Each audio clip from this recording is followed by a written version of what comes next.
Now offsets, as you can see, move along, up and over, and carry on a different plane. There are times when you have to go up and over and carry on exactly the same plane, known as a crossover.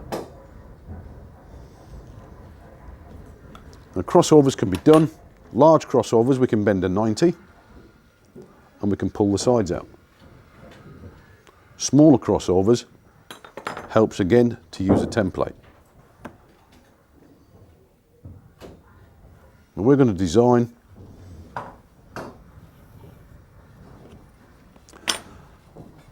15mm gap over a 15mm pipe, giving us 30mm. We start off with the base line.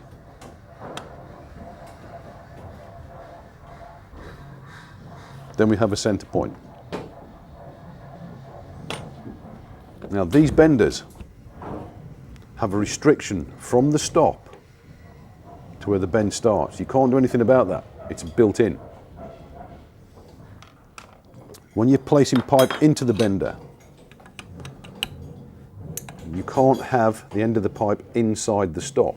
It must protrude past the stop at least 5mm or the end of the pipe will be damaged. Where the pipe starts to bend, that is a restriction. We can't do anything about it. Okay, so we need to overcome the restriction or we can't get the pipe back in the bender. Angles we need to maintain so we know we can get back in. We need to make sure we've got 90 degrees, but we want a 15mm gap or a 15mm pipe, so from this point we measure up 30mm.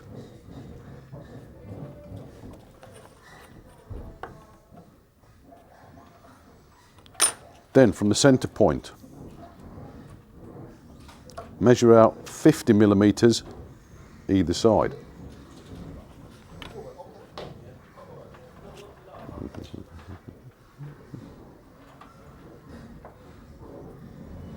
Two, three, four, four.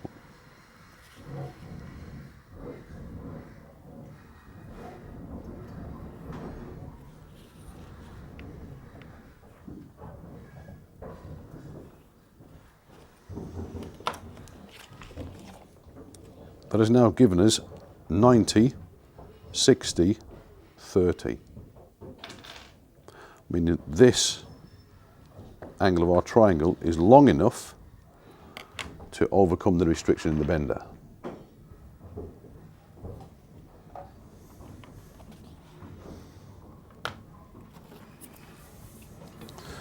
So we set our ruler again to that angle.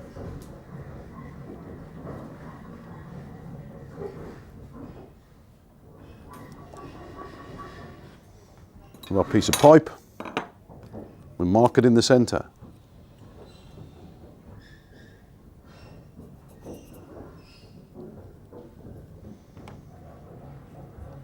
Pop it in the bender.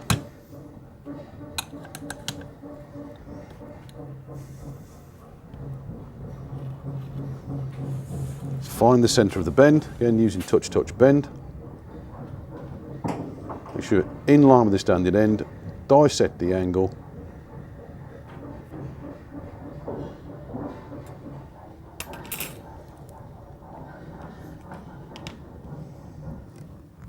put the two lines together, and now we bend the pipe to the angle of the ruler.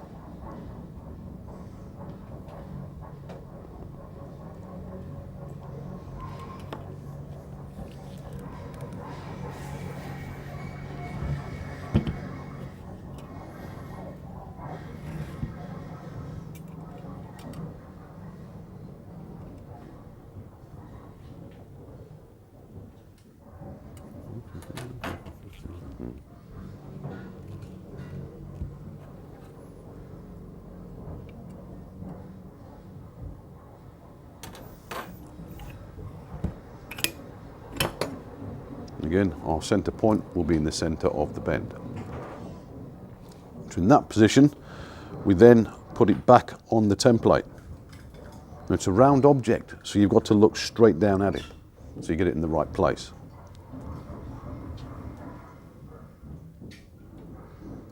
making sure the bends are even, so these gaps here and here are exactly the same.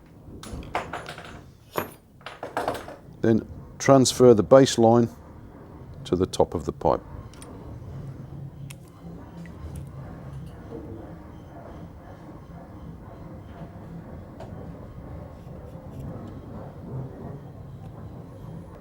Once we've done that, to prevent confusion, we don't need these lines on the form anymore.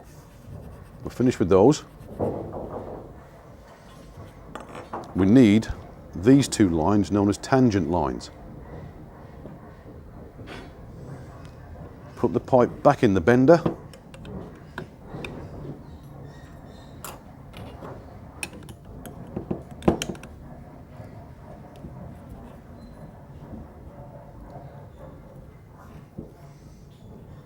And what we're looking for is, this line is for positioning. This line needs to be on the edge of the former.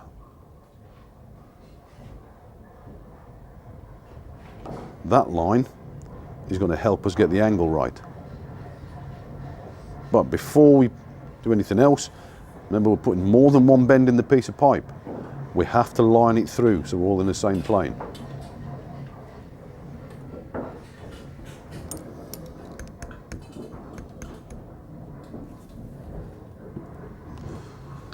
Then our original angle, we're finished with that now, but we need the straightness of the ruler, because by placing the ruler on that line and touching the former there, there's the pipe, and we pull it round, it's in perfect line of the ruler, stop there. Don't go past, because then we're running out of pipe for the other side. Pull it round nice and slow till it's in line with the ruler.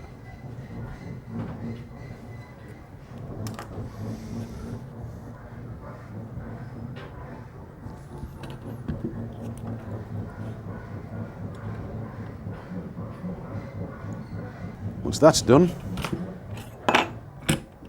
release, use the centre bend and just do a straight 180. Put it back in the bender.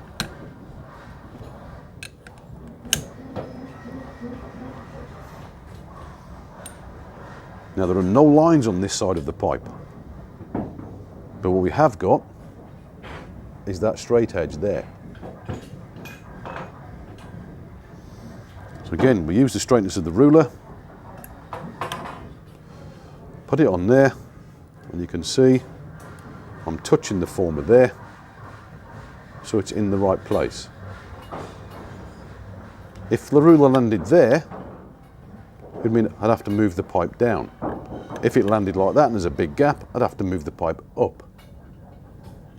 But once we're in the right place, again, line through.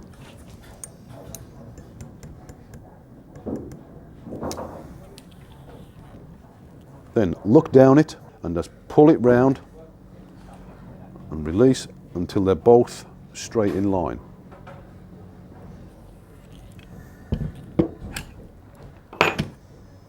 When you lay it on your template,